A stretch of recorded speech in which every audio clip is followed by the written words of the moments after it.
Bon matin, bienvenue à la matinale. On est ensemble avec Stéphane Kéry. Quelle joie de vous retrouver pour un moment béni de partage de la parole, de prière, de louange de différents endroits sur cette belle grande planète. Dites-moi d'où vous venez ce matin et n'hésitez pas à me faire parvenir vos sujets de prière sur les infos qui apparaissent au bas de l'écran.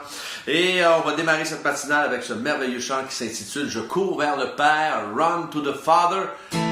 La petite flèche du bord des paroles de ce matin. J'ai trop longtemps porté un fardeau bien caché. Tu ne m'as pas appelé pour seul le porter. J'entends ton invitation à m'abandonner. Maintenant je vois, je me livre à toi. Car j'ai tant besoin de toi.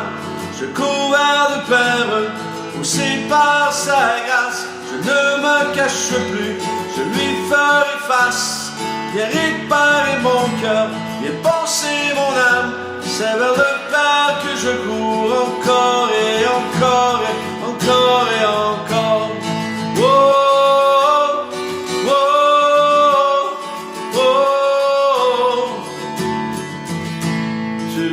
ma condition,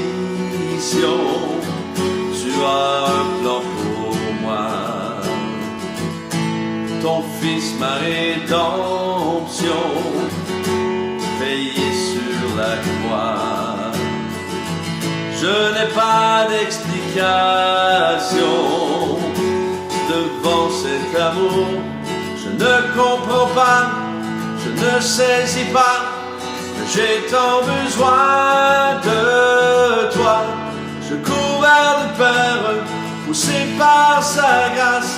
Je ne me cache plus, je lui ferai face.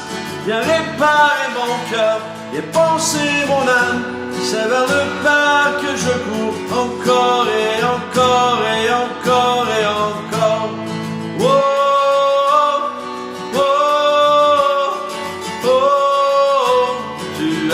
ciblé mon cœur avant mon premier souffle, à courir dans tes bras, c'est revenir à la vie. Et mon cœur s'emballe au fond de toi, ta grâce m'attire à toi, tel que je suis, tu me conduis. Oui, j'ai tant besoin de toi. Je cours vers le Père, poussé par sa grâce. Je ne me cache plus, je lui ferai face. Viens réparer mon cœur, viens penser mon âme. C'est vers le Père que je cours encore et encore et encore et encore. Oh, encore et encore. Oh, oh, oh, encore et encore. Oh oui, une seule chose est nécessaire ce matin dans Luc 10, 41, 42, pour démarrer quelques versets ce matin. Une seule chose est nécessaire. Jésus lui répondit, Marthe, Marthe, tu t'inquiètes et tu t'agites pour beaucoup de choses. Mais une seule est nécessaire. Marie choisit la bonne part et elle ne lui sera pas enlevée. Vous savez, Marthe était trop impliquée dans son ministère, tandis que Marie savait qu'il était important de cesser son travail et de se concentrer entièrement sur Jésus pour le moment. Et contrairement à sa sœur Marthe, qui était tellement occupée à faire des choses pour Jésus, qu'elle ne passait pas de temps avec lui. La principale priorité de Marie était de passer du temps avec Jésus. Elle a choisi de s'attarder en sa présence, non pas pour lui demander une faveur ou un miracle pour sa vie, mais juste s'asseoir à ses pieds pour vivre une expérience live, en personne, avec Jésus, en buvant et toutes ses paroles. Et elle avait sûrement entendu des témoignages de ce qui se passait avec les disciples un peu partout, et elle n'avait pas cette chance de voyager avec eux. Alors, c'était le temps d'en profiter. Alors, elle a choisi la bonne part.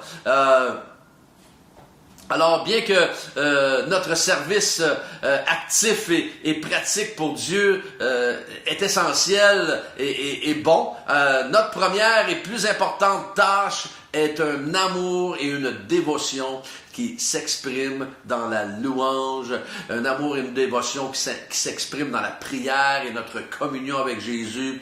Sommes-nous, est-ce que on est tellement occupés aujourd'hui à faire le travail pour le Seigneur, à assister à nos cultes, à accomplir des bonnes œuvres que nous en avons oublié, notre intimité avec notre Sauveur? Une bonne question à nous poser.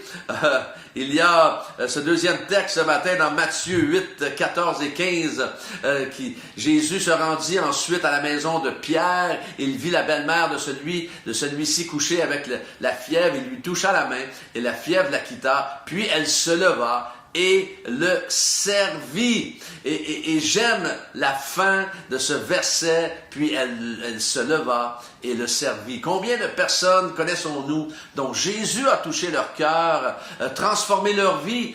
Pour d'autres, ils ont reçu une guérison, mais ils ont abandonné quand même la foi. Combien de personnes que j'appelle malheureusement des éternels recommencements ont été touchées, ils ont été visités, même à plusieurs reprises, mais qui se sont levés et sont partis au lieu de servir. Ils n'ont pas choisi la bonne part et préoccupés par le tourbillon de ce monde et la course à cheval de la vie, et c'est malheureux. C'est comme ça. Moi, j'ai eu affaire, lorsque j'étais pasteur associé, j'ai vu des témoignages absolument hallucinants de personnes recevoir des guérisons, recevoir des délivrances, être remplis de sa présence, et aujourd'hui, ils se sont éloignés de Jésus, et c'est triste. Troisième texte de ce matin, dans Matthieu 26, 7 à 13, c'est dit: une femme s'approcha de lui avec un vase qui contenait un parfum de grande valeur. Vous vous souvenez de ce texte? Pendant qu'il était là à la table, elle versa le parfum sur sa tête. À cette vue, les disciples s'indignèrent et dirent: à quoi bon un tel gaspillage? On aurait pu vendre ce parfum très cher et donner l'argent aux pauvres. Et le sachant, Jésus leur dit: pourquoi faites-vous de la peine à cette femme? Elle a accompli une bonne action envers moi. En effet, vous avez toujours des pauvres avec vous, mais vous ne m'aurez pas toujours. En versant ce parfum sur mon corps, elle a fait pour moi mon ensevelissement. Je vous le dis en vérité, partout où cette bonne nouvelle sera proclamée dans le monde entier, on racontera aussi en souvenir de cette femme ce qu'elle a fait.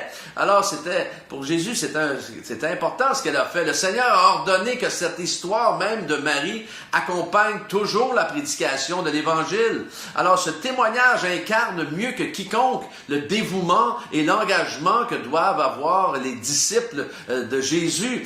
Son geste était l'expression d'une profonde dévotion et d'un profond amour pour le Maître. Alors comprenons aujourd'hui que la foi chrétienne est avant tout un ministère personnel auprès de Jésus. Cette histoire nous apprend que notre attachement et notre amour sincère pour Jésus constitue l'aspect le plus précieux de notre relation avec lui. Donc, aujourd'hui, vous et moi, saisissons la bonne part qui ne nous sera pas enlevée. Soyons reconnaissants en tout temps. Choisissons la bonne part, comme on a vu au début Marie. Soyons reconnaissants en toutes choses et restons attachés d'un amour sincère pour Jésus. Voilà. Et alors, une seule chose est nécessaire aujourd'hui, c'est de rester connecté au Seigneur, à notre Maître, au Roi des Rois, et il va faire un impact extraordinaire. Seigneur, nous voulons te prier, Seigneur, pour pour les personnes qui sont seules en ce moment et qui le vivent difficilement. Seigneur, merci. Merci de les bénir, de les combler, Seigneur, surnaturellement. Merci pour ta fidélité envers mes frères et sœurs connectés à la maison, et qui sont là semaine après semaine, jour après jour. Et certaines d'entre eux, d'entre elles, ont besoin d'une réponse à leurs prières, ont besoin d'une touche particulière de la tête aux pieds de ta part, Seigneur, pour une guérison. Ont besoin, Seigneur, de recevoir de toi une réponse pour un travail, un boulot. Seigneur, je prie pour chacun et chacune et qu'ils reçoivent la portion que tu as pour eux aujourd'hui dans le nom de Jésus. Seigneur, je prie pour tous ceux et celles qui ont perdu un proche, qui ont été endeuillés et qui vivent le deuil en ce moment, de mettre un baume sur leur cœur et de les envelopper de tes bras d'amour, Seigneur, comme toi seul peux le faire. Merci pour ta grâce, merci pour ton amour et merci pour ta fidélité envers eux, maintenant dans le nom de Jésus. Seigneur, veuille accompagner mes frères et sœurs aujourd'hui, de les combler, de les protéger, de les garder, et que, Seigneur, qu'ils soient une source de bénédiction, et que dans leur cœur aujourd'hui, puisse mûrir cette pensée qu'une seule chose est nécessaire. Et Seigneur, cette seule chose c'est de t'appartenir, te servir, et d'être un sujet d'adoration pour ta gloire. Merci Seigneur pour ta fidélité. Je cours vers le Père, poussé par sa grâce. Je ne me cache plus, je lui ferai face. Viens réparer mon cœur, viens penser mon âme. C'est vers le Père que je cours, encore et encore. Je cours vers le Père, poussé par sa grâce. Je ne me cache plus, je lui ferai face. Viens réparer mon cœur, viens penser mon âme. C'est vers le Père que je cours, encore et encore et encore et encore. Oh, oh, oh, oh, encore et encore. Oh, oh, oh, oh, encore et encore. Oh, encore et encore.